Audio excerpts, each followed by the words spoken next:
আসসালামু আলাইকুম, সবাইকে রাহিস ক্রিয়েশন অ্যান্ড ব্লগসে স্বাগতম। আজকে আপনাদের সাথে শেয়ার করব খুব সহজ রেসিপিতে কীভাবে মজাদার চিকেন তৈরি করা যায় সেই রেসিপিটি। প্রথমে আমি এখানে একটু পানি বসিয়ে দিয়েছি, এরপর এখানে দিয়ে দিয়েছি একটু রসুন বাটা, এখন দিয়ে দেবো একটু আদা বাটা, তারপর দিয়ে দিচ্ছি এখানে লবণ, এরপর এখানে দিয়ে দিব একটু জয়িত্রী, দুটো এলাচ, একটু দারুচিনি। এখন দিয়ে দিচ্ছি একটু হলুদের গুঁড়ো, এখন দিয়ে দিব একটু মরিচের গুঁড়ো। এই পানিটা যখন ফুটে উঠবে, ভালোভাবে ব্লক আসবে, তখন বলক আসলে আমি চিকেন দিয়ে দিব। আগে থেকে আমি চিকেন কেটে রেখেছিলাম। পানিটা কিন্তু ফুটে উঠেছে, এখন আমি চিকেনগুলো দিয়ে দিব।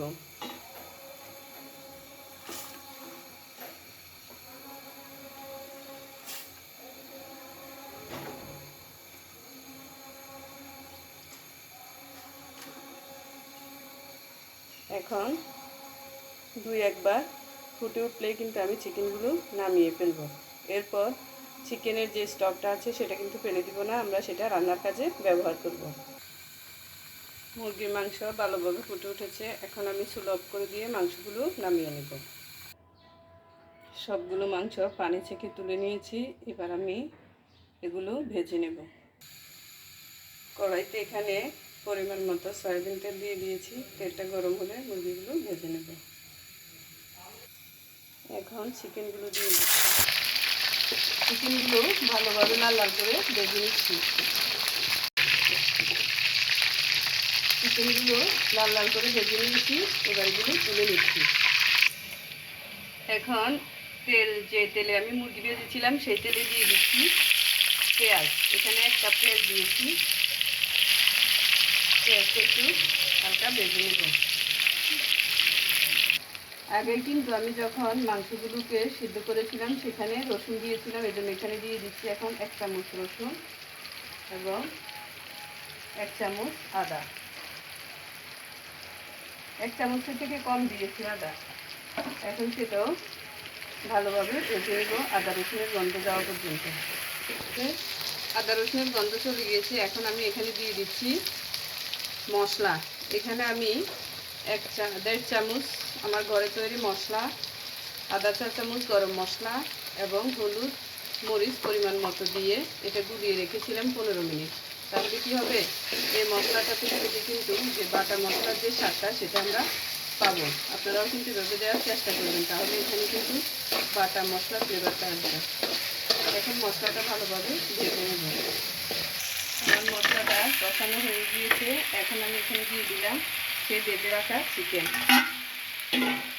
এখন চিকেনটা এখানে আমি দুটো আলু দিয়েছিলাম, সেটাও কিন্তু তেলে ভেজে নিয়েছি।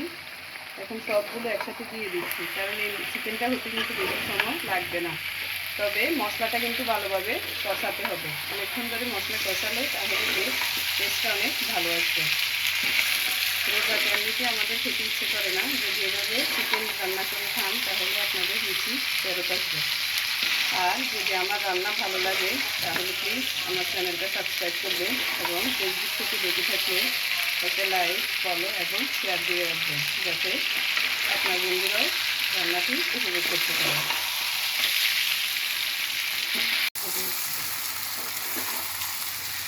এভাবে কষিয়ে কষিয়ে কিন্তু মাংসটা রান্না করতে হবে, তাড়াহুড়ো করা যাবে না, তাহলে কিন্তু মাংসটার টেস্ট ভালো আসবে না। আপনারা এভাবে আস্তে আস্তে কষিয়ে কষিয়ে মাংসটা রান্না করবেন, তবে আশা করছি আপনাদের ভোররাত্রের খাবার কিন্তু অনেক টেস্টি হবে। মাংসটা একটু কষিয়ে নিয়ে এখন আমি এখানে দিয়ে দিচ্ছি ছোটো ছোটো দুটো টমেটো। টমেটো দিলেও কিন্তু রান্নার টেস্ট ভালো আসে। এখন এটা ঢেকে আস্তে আস্তে কষিয়ে নেব। তারপর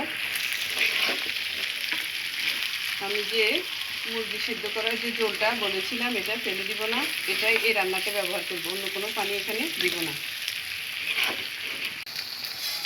এখন আগেই যে মাংসের চপটা রেখেছিলাম সেটা এখানে দিয়ে দিচ্ছি। এই মাংস কিন্তু এই ঝোলে কিন্তু আমার পুরো মাংসটা রান্না হয়ে যাবে, আর এক্সট্রা কোনো ঝোল এখানে আমি ব্যবহার করব না।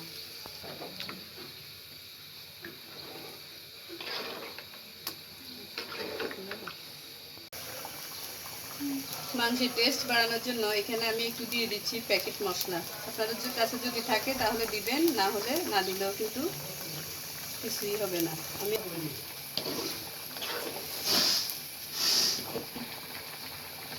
এখন এই মশলাটার সাথে মাংসগুলো আবারও ভালোভাবে নেড়ে দিয়েছি।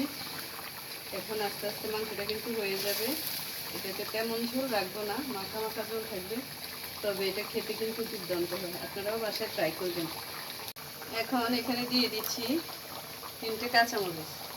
কাঁচামরিচের ফ্লেভারটা কিন্তু ভালো আসে মুরগিতে দিলে।